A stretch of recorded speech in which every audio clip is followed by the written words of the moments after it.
This isn't just a confirmation hearing, it's a warning. When a judicial nominee can't explain where they vote, what they believe, or who they serve, that's not confusion, it's corruption. Senator Whitehouse just exposed the entire MAGA legal machine. If you care about transparency and accountability, make sure to like, comment, share, and subscribe to keep this truth in the spotlight.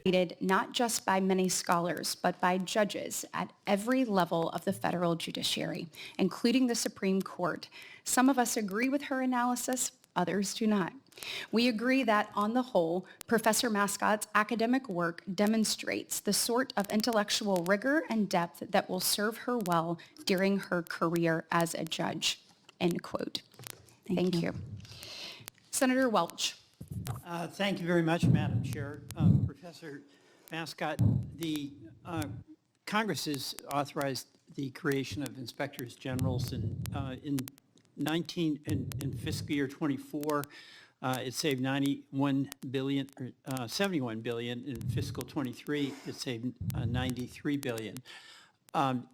Is it your view that Congress has the authority to establish inspector generals that review the appropriations and expenditures that Congress authorizes? Senator, as with all the questions, I want to, in answering, stick with general principles in case there would ever be a case before me raising questions related to inspectors general. I don't understand there to have been a general constitutional question raised about inspectors general. I mean, I think with respect to the question about their role in the system, as I mentioned in prior discussions on executive power, it would always, of course, be important that the office is structured so that that position is ultimately under the supervision of the executive branch and ultimately the president. I realize that raises constitutional tension with the role of the inspector general to look at records. There is a tension, okay? The Congress clearly has the right to appropriate funds, correct? Yes, it's a constitutional power, of course, to appropriate funds. And in the power to appropriate funds, do you contest the obligation that Congress has to make certain there's oversight in the expenditure of those funds? Well, Senators, as the Supreme Court's indicated in precedent in the last couple of years, part of Congress's legislative power, yes, includes the ability to get records and to find out what's happening in the agencies that it legislates. You have some question as to whether Congress, in pursuance of that obligation to oversee the wise use of taxpayer money according to appropriations Congress made, that Congress can't have an inspector general that is doing that work for us on a daily basis on behalf of the American people? Oh, I certainly think Congress can create an office that is responsible for accounting and keeping records and can ask for records. The executive has fired the inspector generals, correct? Well, I don't, as a factual matter, I don't recall how many firings there have been. My question also said it needs to be subject to... It doesn't matter how many. The executive has fired without giving Congress the 30-day notice required in the statute. So, but Senator, my earlier question, and again, now we're starting to get into the kind of specifics of things that could come before me if I were a judge. But well, in general, specific. even inspector generals, anybody who is responsible for any portion of the executive power has to be responsible to the president, and it's because of the core value in our system of elections. But that's the tension. We have a responsibility in Congress to appropriate funds. Correct. We have a responsibility to make certain that the funds that are appropriated and paid for by the American people are wisely spent. Do you have a dispute with that? Well, Senator, you do, but with respect, when we're talking about Inspector General, which is in your hypothetical, is an I'm going to interrupt for a second because we're not getting an answer here. And I'm acknowledging there is a tension, but it goes back to what Senator Klobuchar said. There is a tension because in the constitutional system, it was designed to have a tension so that there wouldn't be the concentration of power in one branch, the executive, the legislature, or the judiciary. Let me ask another question. If Congress has the authority to impose tariffs, and that is a constitutional responsibility and right we have, is that correct? Yes, Congress has legislative responsibility for So does the taxing, executive yes. have the legal authority to impose a tariff because the executive doesn't like what the judicial process is doing in a country like Brazil?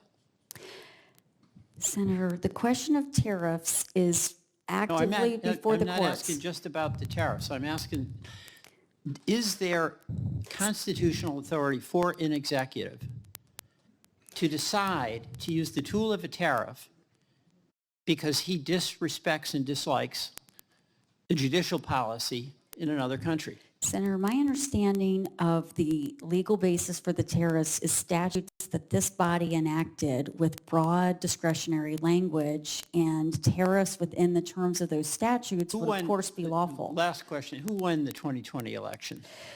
Senator, President Biden was certified the winner of the You can't tell me 2020 who won. election. Well, Senator, President Biden was certified the winner of the 2020 Did he election. win the election, or did it just accidentally get certified? Senator, I've answered that question. He was certified the winner of the election. I yield back.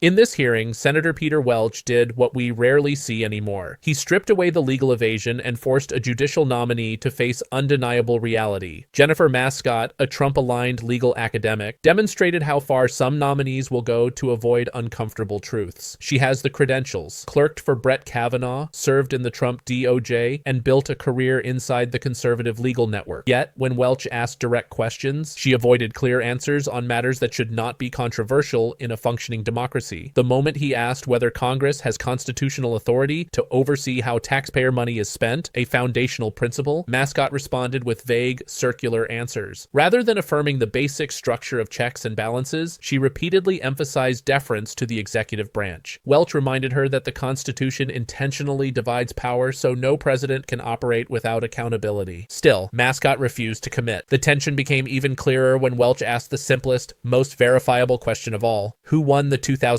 election? Mascott would not say the words, Joe Biden won. Instead, she retreated into a passive phrase: he was certified the winner. That wasn't an answer. It was a strategy. Maintain credibility in the legal world without breaking allegiance to the political movement that elevated her. This was not caution. It was avoidance. And avoidance tells us more than a direct answer ever could. Senator Welch exposed what many Americans intuitively feel. Too many recent judicial nominees are not being tested on competence, experience, or independence. They're being tested on loyalty. A loyalty not to the Constitution, not to democratic truth, but to the political figure who nominated them. This is how power shifts quietly in a democracy, not through dramatic declarations, but through carefully placed judges who refuse to acknowledge objective facts. Welch's questioning mattered because it illuminated the danger. If a nominee cannot affirm that Congress controls the purse strings and oversees taxpayer spending, then they may not protect oversight when it matters most. If a nominee cannot acknowledge a verified election result, how can they protect voting rights or uphold the rule of law? The judicial branch is supposed to be independent, but independence collapses the moment truth becomes negotiable. The founders built tension into our system. Three branches of government balancing each other. Trump's judicial model replaces that tension with obedience. It recasts judges not as neutral arbiters, but as instruments to expand presidential power. And Mascott's evasive answers revealed exactly where she stands. Senator Welch did not raise his voice or grandstand. He defended something deeper: the expectation that truth is the minimum requirement for public service. The hearing revealed the stakes of every judicial nomination, whether our future courts will safeguard democracy or serve political loyalty. If you want more breakdowns that expose how power operates behind the scenes, without spin or selective editing, like, comment, share, and subscribe. Transparency only works when we stay informed, and your engagement helps ensure these moments don't disappear into the noise.